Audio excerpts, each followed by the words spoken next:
본질적인 것들은 다 신비로 구성이 되어 있습니다. 인간의 이성으로서는 온전하게 이해할 수 없는 기독교 신앙의 본질적인 것입니다. 그래서 신학에서는 기독교 신앙의 본질적인 것, 우리가 잘 아는 부분을 사대 신비라고 우리 정의해서 얘기합니다. 제일 첫 번째는 예수님의 탄생자,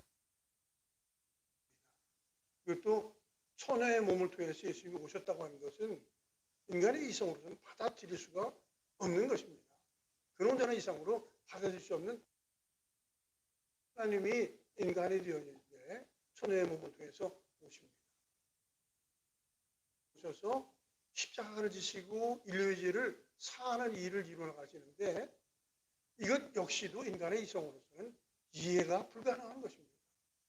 십자가를 졌는데 용서된다? 어떻게 해도 설명할 수 없는 그 정의를 고린도서 1장 18절에 그렇게 애도가 구원받을 수 없는 멸망의 길이 되지만 그러나 구원 능력이 된다. 참 좋은 정의라고 생각합니다. 십자가는 신비 중 신비입니다. 또 한 가지는 죽음에서 살아나시는 부활. 죽었다가 살아날 수는 있어요.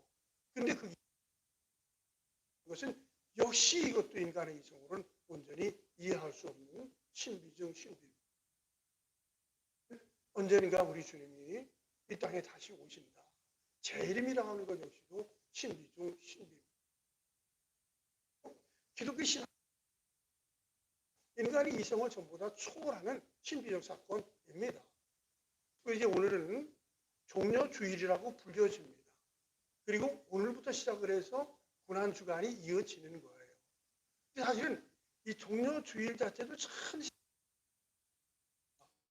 이 종려주일이라는 것은 예수님께서 3년의 공생애를 마치시면서 나귀를 타시고 예루살렘에 입성을 하십니다. 그때 주변에 많은 사람들이 손에 종려, 그것은 우리나라에는 없습니다만 이스라엘 상징적으로 승리를 상징합니다. 그래서 나무를 꺾어가지고 그걸 가지고 호산나 호산나 하고 외치는 거예요. 그래서 손에 종려나무를 듣고 호산나를 외쳤기 때문에 그날이 종려날이 되는 건데 사실은 그 의미도 전혀 다른 겁니다. 수많은 사람들이 주변에 종려소를 듣고 호산나를 외치는 그 외침은 전혀 신앙과 속고 있었습니다. 우리가 줬으면 좋겠다. 독립을 시켜줬으면 좋겠다. 정말로 승리자가 왔으면 좋겠다. 우리 같은 경우에도 일제강점기 35년을 지나지 않았습니까? 참 가운데 독립을 맞이하게 되는 놀라운 축복을 받았는데 좀 해줬으면 좋겠다. 근데 말씀을 전하셨고 놀라운 능력을 행하셨는데 우리 예루살렘에 올라가면 로마를 다 무르시고 우리에게 승리를 주실 것이다. 그래서 종려나무를 들은 거예요. 그러나 예수님은 로마를 물리치기 위해서 돌아간 것이 아닙니다. 돌아가시기 위해서 돌아가신 거예요. 그 안에 들어가신 거예요. 그리고 로마를 물리치는 것이 아니라 거기서 로마 사람에 의해서 그 돌아가시는 사건이 승리 중 승진을 지고 나가는 거예요. 그게 바로 인류가 가지고 있는 죄 문제를 지켜나갑니다. 사람이 가지고 있는 승리가 도대체 어디 있습니까? 다시 말씀드려서 종려라고 하는 것은 승리를 상징하는데 사람들이 생각하는 종려는 세상적 승리가 아니라 진정한 승리, 영원한 승리를 갖기 위해서 예수님이 십자가를 지기 위해서 올라가고 계시는 것입니다. 그래요. 오늘도 똑같습니다. 많은 사람들이 종교를 가지고 있지만 종교는 오직 예수님이 그것도 예수님의 십자가에 죽으시는 사건만이 인류의 죽음의 문제를 해결하는 놀라운 일이 바로 있는 것입니다. 자, 오늘 이 말씀은 24절의 말씀 보면 그들이 예수를 끌고 갈 때에 시몬이라는 구레네 사람이 시골에서 오는 것을 붙들고 그에게 십자가를 지워 예수를 따르게 하더라. 예수님이 지금 끌려가고 계시는 것입니다. 빌라도의 법정, 로마의 총독입니다. 거기서 사형 언도, 십자가 언도를 받습니다.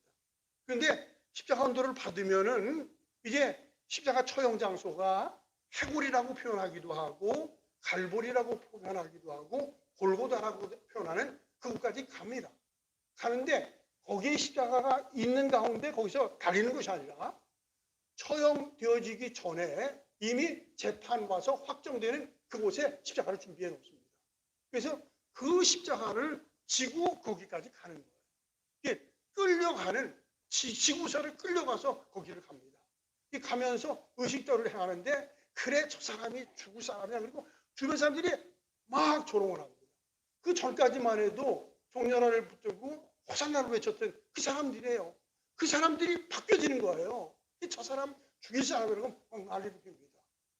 그리고 로마의 병사들은 채찍을 가지고 사형수를 채찍질합니다. 그 채찍이라는 것은 긴 나무 끝에다가 가죽끈을 달고 가죽끈 맨 끝에 쇠갈고리 같은 걸 하는 거예요. 그 영화 같은 거 보면 예수님이 십자가에 처형되는 장면들이 다 나오지 않습니까? 그런데 그 채찍 끝에 가죽 끝에다가 쇠고리를 달고 그리고 치는 거예요. 치면 떡 맞아가지고 끌어당기면서 살점이 뚝뚝 떨어지는 거예요. 이제 피를 쭉쭉 끓이는 겁니다. 그게 이제 비아 돌로사라고 하는 길입니다. 십자가의 길, 죽음의 길을 거기 가는 거예요. 다시 말씀드려서 로마 총독 관정에서 사형 언도를 받고 해골이라고 하는 골고다라고 하는 그곳까지 처형 장소까지 가는데 거기를 십자가를 지고 자기가 가는 거예요. 그것이 지금 말했던 십자가의 길이요 골고다를 향해서 가는 길이고 이제 비아도로사예요. 전에도 제가 그런 말씀을 드렸는데 제가 성시주의를 하면서 여러 곳이 저에게 가난 감동적으로 친한 느낌들이 있었어요. 이라든지 이스라엘 민족들이 이집트에 나와서 가나안 땅으로 들어가면서 지나갔던 그 길이라든지 특별히 이제 몸으로 체험할 수 있는 것들이 본다고 하는 것보다 경험되는 것들인데 예수님이 그 길을 걸어갑니다. 거기는 자동차가 있는 길이 아니기 때문에 이 길을 십자가를 지고 걸어가셨다. 가슴이 참 알 수가 없었습니다. 근데 한참 지나가다가 하기 시작을 했어요. 그 뭐냐면 주변에 많은 사람들이 구걸을 하고 있었습니다. 특별히 한국말로 구걸을 하고 있었어요. 그걸 보면서 너무 안타까운 것은 물론 그 사람들은 관광하게 한 사람들에게 도움을 얻기 위해서 하는 건데 그 생각이 나더라고요. 우리 주님이 예수님이 입성하셔서 하셨던 가운데 성전 정화를 하시면서 성전에서 소를 팔기도 하고 양을 팔기도 하고 돈을 바꿔주는 사람들의 상을 거기가 광도의 굴을 우리 집 없다 라는 말씀이 연상이 되더라고요. 본질을 완전히 바꾸는 건데 거기 역시도 본질이 바뀌어진 그 모습이었습니다. 마음이 그것이 사실 그런데 오늘도 많은 그 기독교인들도 이 신앙적 본질을 떠나가는 것이 그러면은 그냥 위로를 받고 그런 식으로 그건 부분적인 것입니다. 이게 비아돌로사의 길을 걸어가고 골고다에서 가는 십자가 길, 십자가만이 인류의 죄 문제를 우리 주님이 걸어가신 거예요. 그래서 멸시와 천대를 쭉 받으면서 이미 가시는 그런 과정이 쭉 이어집니다. 그리고 나서 자기가 자기 십자가를 지고 그 골고다에 도착을 해요. 그리고 거기서 예수님을 십자가에 못 박는 겁니다. 손을 벌리게 하고 손을 피게 하고 팔을 모아가지고 거기에 못을 박는 겁니다. 그리고 그 십자가를 누웠던 것을 일으키는 과정 속에서 못이 잘못 박혀지면 손이 지킬 수도 있고 그리 잘못하면 떨어질 수도 있는 거예요. 이게 피가 항상 겁니다. 이름 많아서 그리고 십자가에 달리기 시작을 하면 사람에 따라서 다른 겁니다. 우리는 창에 찔리고 그것은 나고요. 일단 십자가에 달려주면 십자가 박는 그 순간에 못질을 하는 것이고 그리고 나서는 그러면 그 십자가에 달려가지고 사람에 따라서 달라집니다. 어떤 사람은 이틀 만에 돌아가시기도 하고 어떤 사람은 3일 만에 죽기도 하는 거예요. 거기서 누구가 지키는 건 사실 아닙니다. 그러다 보면 피가 흘려지면은 산이기 때문에 맹수들이 피비린내를 맡고 거기에 쳐져오는 거예요. 쳐져가지고 피를 핥아먹기도 하고 뛰어서 시신을 찌기도 하고 그런 우리 주님이 당하신 그 고난을 할 수 없는 엄청난 고난을 우리 주님이 당하시게 됩니다. 근데 십자가를 달리는 그 순간에 하셨던 일들을 보면 참 신비롭습니다. 십자가 달려지는 과정, 그게 신비라는 얘기하는데 사실은 지난주 수요일도 그런 말씀을 드렸는데 예수님께서 탄생하시는 것 자체도 신비로운 것인데 예수님이 탄생하셨을 때 몇 가지의 표현을 상징물이라고 할 수밖에 없을 것 같아요. 예수님이 태어나셨을 때 집에서 방에서 태어나지 않고 축사에서 태어나셨습니다. 축사에서 태어났어요. 그리고 태어나신 후에 누워지는 장소가 구유에 그리고 덮어지는 것이 베넷 이불이 아니라 꺼적으로 다 덮어가요. 어떻게 그렇게 될 수 있겠는가? 사람이 축사에서 태어나고 그 여물통에 들어가고 그리고 덮여지는 것을 거꾸로다가 덮어진다는 것이 있을 수 있는가? 이건 태어난 과정 속에서 이미 십자가가 생생하게 보여지는 그것입니다. 그리고 나서 예수님이 십자가를 지시는 그 과정, 지금 나온 것 아닙니까? 근데 십자가에서 그 고통을 당하시면서 오늘 찬양대원들이 가상치연에 흥미로운 찬송을 하고 그리고 그 찬송의 반응이 아멘으로 크게 응답되는 거 보고 내 가슴이 찡했어요. 아, 참 은혜로운 찬송에 은혜로운 반응이 있다 한 생각을 가지면서 근데 제일 첫 번째 하셨던 건 오늘 이제 주보에 나오 보시지요. 이거는 주석에서 옮겨놓은 건데 물론 성경 말씀이에요. 순서지 오른쪽에 예수님의 가상치라는 것은 십자가에서 7마디의 말씀을 하신 거고 오늘 본문에 이것이 나오지요. 일 보면 말씀 그 부분을 같이 한번 아버지 같이 한번 읽죠. 시작. 아버지 저들을 사하여 주옵소서 자기들이 하는 것을 알지 못함이니이다. 우리 주님이 십자가에 대해서 이 말씀하십니다. 진언을 암송하기 위해서 첫 자를 띄어요. 그래서 제일 첫 번째 사하여 주옵소서라고 하는 것을 용서라고 해서 용자를 쓰고요. 내가 진실로 내게 이르노니 오늘 내가 나가오니 있으리라. 이제 강도에게 하는 것들 낙원 낙자를 쓰고요. 아버지여 보소서 여자여 보소서 아들입니다 했을 때 아들 자자를 쓰고 엘리 야마사마떼리 할 때 외면하다 외자를 쓰고 내가 목마르다 갈자 그리고 다 이뤘다 완성 그리고 내 영혼을 아버지 손에 부탁하냐 혼자를 써요. 그래서 용낙 좌우에 갈완 혼 그렇게 7자를 정성하는 그렇게 해서 함송하기 위해서 그렇게 하는데 어찌됐든 간에 예수님께서 십자가에 달리시는 그 고통이에요. 말할 수 없는 고통이 있습니다. 나를 좀 살려주세요. 나를 내려게 해주세요. 뭐 이런 식으로 할 수도 있겠지만 예수님이 하신 것은 아버지요. 저들을 사하주옵소서 저들은 저들이 하는 것을 알지 못합니다. 그러고 하나님 앞에서 간구를 하시는 기도합니다. 이 속에 차 있는 것이 용서의 문제예요. 죄를 용서해달라면 그것 때문에 우리 주님 오셨기 때문에 나는 어떤 것보다도 그걸 먼저 합니다. 이 성경을 잘못 해석하는지 모르겠는데 이 순서적으로 바뀌어질 수도 있는데 근데 예수님이 왜 첫 번째 올라가셔서 이 기도를 하셨을까? 아버지여 저들을 사하여 주옵소서 저들이 하는 것을 알지 못하고 있습니다. 저라는 기도를 애들한 말씀을 7마디의 완성적인 말씀 가운데 제일 먼저 하셨을까?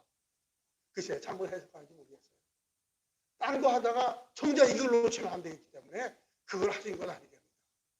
예수님이 최대한 관심거리이기 때문에 용서에 대한 하고 있어요. 이 저들이 하는 것은 이상으로 십자가에 못 박는 그들을 얘기하는 것입니다. 그리고 거기에 딱 나타나지 않지만 무시무시하게 십자가에 못 박게 하는 소위 종교 지도자들이에요. 그리고 결정을 했던 사실은 빌라도 한 사람은 결정을 조금 피하려고 했었어요. 그분에게서 죄를 차지할 수 없다.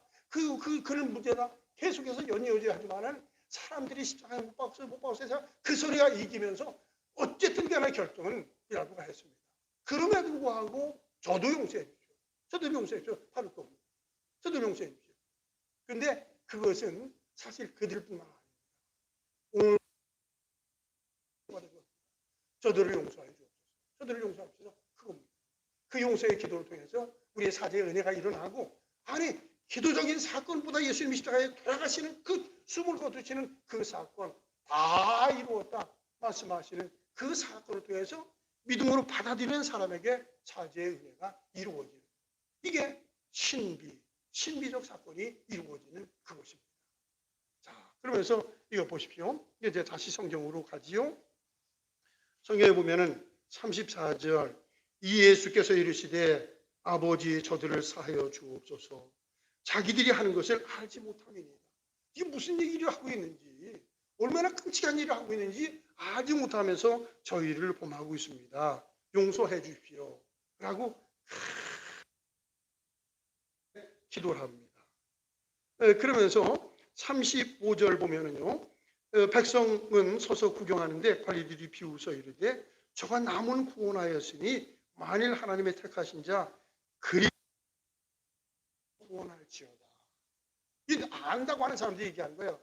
만약 저분이 그리스도라고 하면 자기 구원하지 못하면서, 또 강도가 그랬던 얘기 하지 않았습니까? 당신이 내려서 당신도 살고 우리도 살려주십시오. 똑같은 얘기지요. 근데 한번 구원받은 사람들은 무슨 얘기냐, 이분이 하신 일 가운데 잘못된 일이 아무것도 없는데 어찌 그렇게 하느냐, 당신의 나이가 임할 때 나를 좀 생각해 주십시오 라고 해서 구원받는 구원의 과정이 십자가 안에서 이루어졌고요. 그리고 이 관리들이 하는 말은 당신이 그리스도라면 당신을 구원하십시오. 근데 그리스도를 구원하기 위해서 오신 분이지 자기 자신이 구원받기 위해서 온 것이 아닙니다. 예수님이 시정유예를 똑같이 그 말씀을 하신 거예요. 하나님의 날로 죽겠다, 대성물로 죽고 가서 죽겠다는 그 말씀을 하시면서 그 길을 걸어갑니다. 그것이 메시아의 길, 그것이 그리스도의 길입니다. 예수님은 바로 우리의 죄 때문에, 아무런 죄 없으신 그 주님께서 우리의 죄 때문에 십자가에 돌아가시고, 내가 근데 라고 한 사실을 믿음. 그거 한번 좀 볼게요. 아까 불렀던 그 1절 보면요, 웬 말인가 날 위하여 주 돌아가셨나, 날 위해 큰 받으셨나. 이 벌레 같은 날 위에 아니더라. 벌레 속에 죄가 있는 건 아니에요. 죄 있는 건 아닙니다. 벌레는 죄가 없지만 인간에게는 치명적인 때마다 그 생각이에요. 벌레, 이건 무슨 미화하자는 얘기가 아니라 실제로 그런 겁니다. 사람 속에 있는 죄, 이 죄를 누군들 어떻게 해결할 수가 있겠습니까? 근데 죄 문제는 어떤 방법을 통해 해결할 수 없습니다. 오직 하나님 자신이 인간의 몸을 이 땅에 오셔서 죄 없으신 그분이 온 인류의 죄를 다 짊어지시고 십자가에서 돌아가시는 그 길 외에는 사죄의 길을 잃을 길이 없기 때문에 이것이 하나님의 지혜예요. 이것이 하나님의 능력입니다. 그래요. 험하신 그 십자가 안에 능력이 있는 것인데, 그 능력이라는 것은 딴 것이 아닙니다. 죄 문제를 해결하는 능력. 어떤 누구도 죄를 해결할 수 없습니다. 사탄의 문제를 해결할 수 있는 능력이 예수님의 험한 십자가 안에 달려있는 겁니다. 자, 그러면서 같이 보십시오. 30차 보면 이 그의 옷을 나눠 제비풀 보세. 아는 사람들은 잘 알지요. 이거는 잔인도 보통 잔인한 게 아니에요. 이게 미신적인 일인데요. 사형수가 죽을 때는 옷을 다 벗고 죽는 겁니다. 그런데 그 옷을, 사형수의 옷을 가지면은 재수가 좋다고 하는 거예요. 그게 서로가 옷을 가지려고 하는 겁니다. 그러니까 서로 가지려니까는 이번에 누구 차례가 하나 한번 보자 해서 제비를 뽑는 겁니다.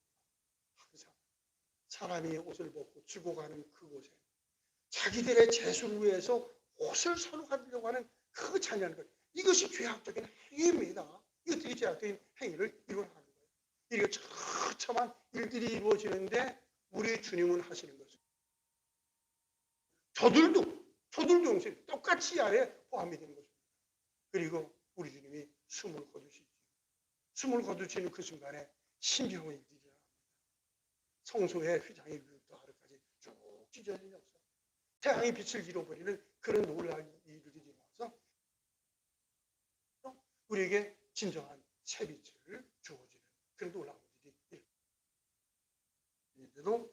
기독교 신앙은 신비 자태입니다. 십자가는 신비 중에 아마 누군들 죄를 부인할 길이 없지 않습니까?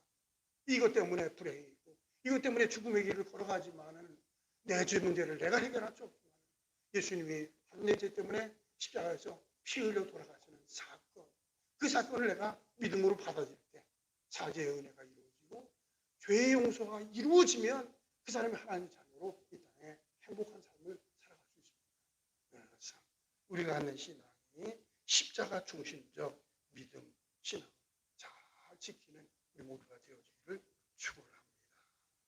기도하죠. 오직